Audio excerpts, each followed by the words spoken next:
Hi, and welcome back to Jen and Dan's Natural Healing with Plants, the go-to podcast for holistic health seekers looking to harness the power of nature for health and healing. I'm Jen. I'm a passionate health educator, whole food plant-based culinary coach, and master herbalist, and I'm usually joined by Dan, an exercise specialist and a wonderful master herbalist. Together, we dive into the world of natural healing, blending traditional wisdom with modern science to help you achieve optimal health. But today it's a solo cast, just me. I am missing Dan today. He's taking care of family today. But I want to dig deep into something that is close to my heart. Some of you know my story. If not, I'll put a link to my story, but it's a history with autoimmune disease and how it helped me find my passion and purpose or get back to my passion and purpose. I already knew what it was, got off track, and it helped bring me back. Anyway, it's autoimmune disease and chronic inflammation. And so that is my background, and that's what I wanted to focus on today because this time of year, between Halloween and New Year's, actually, October, November, December, that is when people start having flares. I know for me, I have a long history of being sick in January. It was like I would make it through the holidays and then just be laid out in January. And it happened to me several times, not every January, but when it did hit, it would hit me so hard that I'd be down for 2, 3 months. And so I know it's very common, not just me, and the holidays can really have a lot to do with that. It can be just very triggering. For me, one of my biggest things is stress. Stress is probably my number one um, thing that affects my autoimmune disease, but then foods as well. So many of you know uh, I have been diagnosed with celiac and I'm also allergic to corn. And so when you go through the grocery store, unless you're really buying from the produce, it's almost impossible to find something that doesn't have corn. I mean, even a bag of lentils. I've rinsed lentils to cook lentils, and there were corn pieces. I have a photo. I took a picture and put it on Facebook one time because I could not believe I was just rinsing my lentils and there was corn in there. And so it can be very struggling. But we all have different things going on.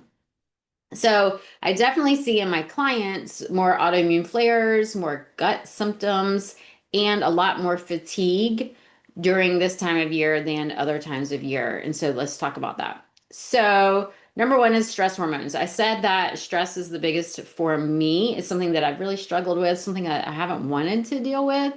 I don't know why. I have this, I guess it's a type A personality where I just want to go, go, go, do, and perfectionism, right? And it's hard to slow down and not do the things when you have that mindset. And a lot of people with autoimmune thyroid are perfectionists and are those that push through and don't want to just settle down and relax.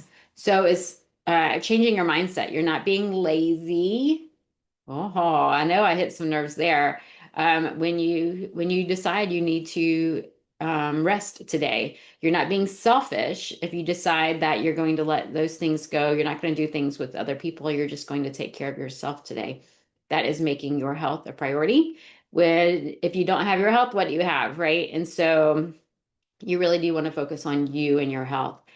But stress can be from family dynamics, especially right now when you're juggling decisions, being invited to different things, not wanting to step on anyone's toes, don't want this side of the family to feel like you are favoring that side of the family. I know I get pulled that way as well. Then there's travel, there's crowded schedules. And for me, I've been traveling a lot. And then I've had a runny nose ever since I've been traveling. So I traveled for 2 weeks all around um, different areas. Went to Mexico and to Texas. And so, anyway, that wasn't even holiday, right? So then, if you had holiday on top of that, I am planning on doing some traveling. Then you're in crowded spaces, waiting in line, especially during holiday travel. So your cortisol goes up. And when cortisol goes up and stays up, then there's inflammation. And so we have to make sure that we are focusing on downtime. I know I downloaded a new app that's been helping me with that. Then this is also the sugar season, starting with Halloween. We have lots of sugar, Thanksgiving, sugar here in the US, Thanksgiving desserts, and then Christmas, Hanukkah, there's lots and lots of sugar. So even those small amounts, if you just have, this one cookie today, or just these few bites of pie, or just this one time, or just this one drink, those can really start to add up. And every one of those spikes your blood sugar. And so when that happens over and over, then that can increase inflammatory cytokines, which leads to more flares. And so you may not even feel it right away, but in 48 hours, it may be real. You may be flat on your back, right? And then there's a disruption in our schedules. I know for me, I really do like schedules, but you could be staying up later, traveling more at night, skipping meals, or not eating your typical meals, maybe having more caffeine. I know when I'm out shopping for the holidays, I do tend to stop and get a mocha, so more sugar and more caffeine there too. And then, do that regularly. That can really add up. Maybe not having as much water, not paying as much attention to hydration. And then we're being exposed in crowded spaces to more viruses. And so if our body's not primed for that, then we could be struggling there as well. And so then we can become more reactive as well. And so that can lead to achy joints, more brain fog, maybe even some swelling in the lymph nodes or in your neck. And so it's just paying attention to those things. And so how can we calm this down? So there are some things that can work pretty quickly when you feel like maybe a flare is coming on. For me, one of my first signals is not only tired, I get puffy, my eyes get puffy.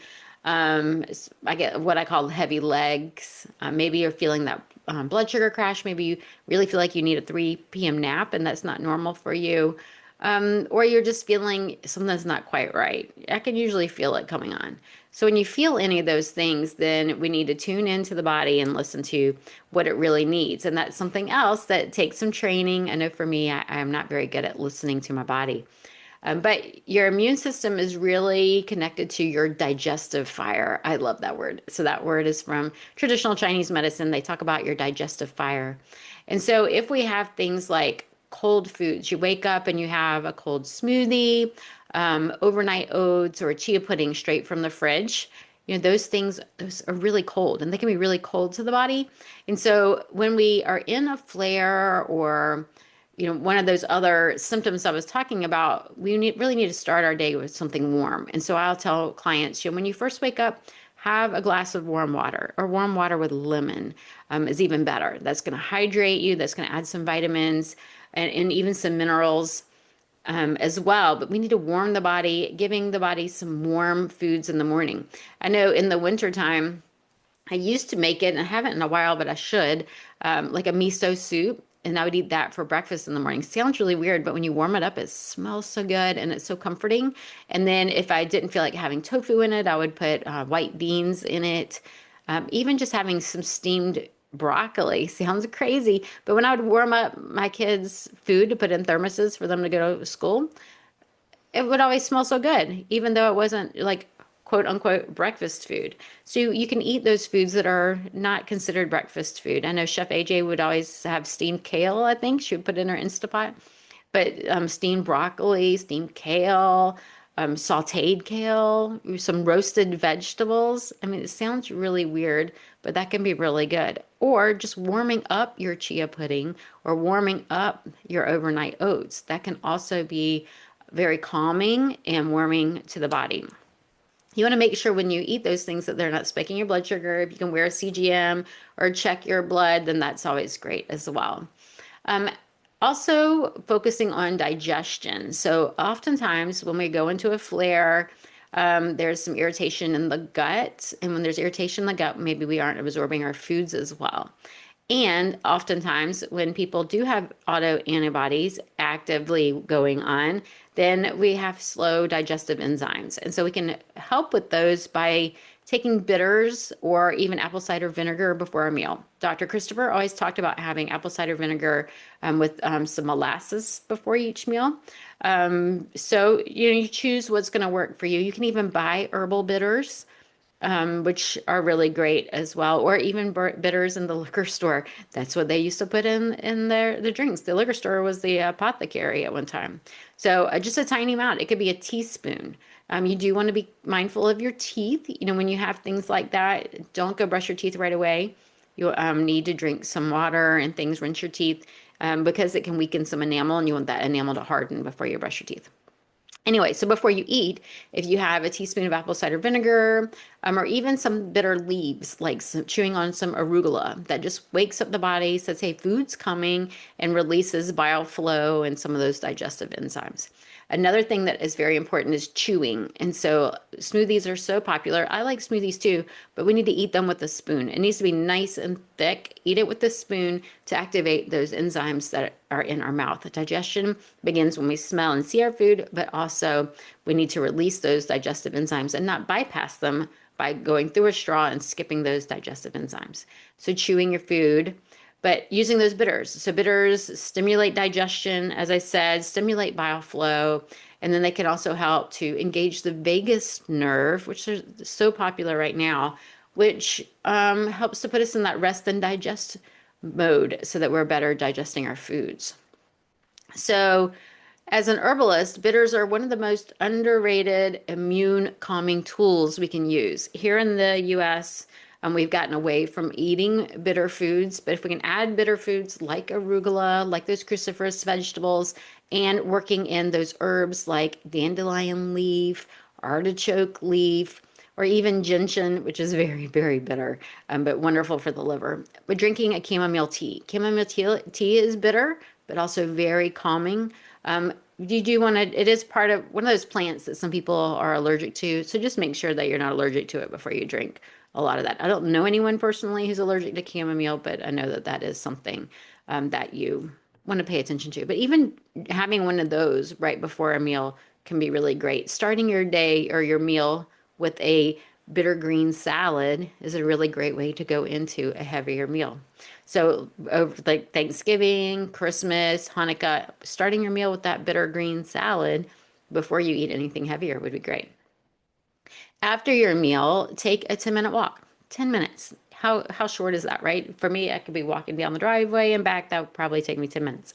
So that can be a really huge way just to lower your blood sugar. Our muscles need sugar. So when we walk after a meal, that helps pull some of that sugar into the muscles and lower any blood sugar spikes. And so, especially if you do decide to indulge in something that you wouldn't normally, that would spike blood sugar, then go out and just take a quick walk after each meal. It doesn't have to even be a quick walk, just walk. That improves our blood flow. Improves our lymphatic flow. Our lymph system doesn't have muscles. It doesn't have a pump like the heart. And so we have to move and contract muscles to pump the lymph through the body. So if we do that, if you eat 3 meals a day and take a 10-minute walk after each meal, you've walked 30 minutes, you've improved your blood sugar, you've moved your lymph flow, and you've improved your blood sugar. Did I already say that? Anyway, and it can help with digestion as well. So just doing that. And just walking around the house can count. Or I have a walking pad here next to me under my desk that I put under my desk sometimes. And just doing that, that would be great. You also want to make sure that you're calming. And so I'm talking really fast and getting kind of worked up, but just taking deep breaths. And it can even be as easy as just 3 deep breaths. So just slowing down, you can put your hand on your chest, put your hand on one hand on your chest, one hand on your belly, both hands on your belly. But you really want to breathe into your belly. So belly, ribs, chest, chest, ribs, belly. Just doing that 3 times. Belly, ribs, chest, chest, ribs, belly. One more inhale. Belly, ribs, chest, chest, ribs, belly. It just brings you into calm. That can help. Doing that 5 times a day is fabulous. Doing it when you wake up, doing it before each meal, doing it before you go to bed. It may even help you sleep. Some people do a 4, 6, 8. Breathe in at count of 4, hold it for 6, and then breathe out for 8. You want that longer exhale than inhale, then that can really help with relaxation. It activates the vagus nerve. It puts you in parasympathetic mode. It lowers inflammation. It improves your digestion and motility. So sometimes with flares, there's constipation. It can improve that. It can increase those digestive enzymes. It relaxes the whole immune system. And so it's a great thing to do throughout the day. And that, I mean, that's free, right? And then there's some herbs that we can use.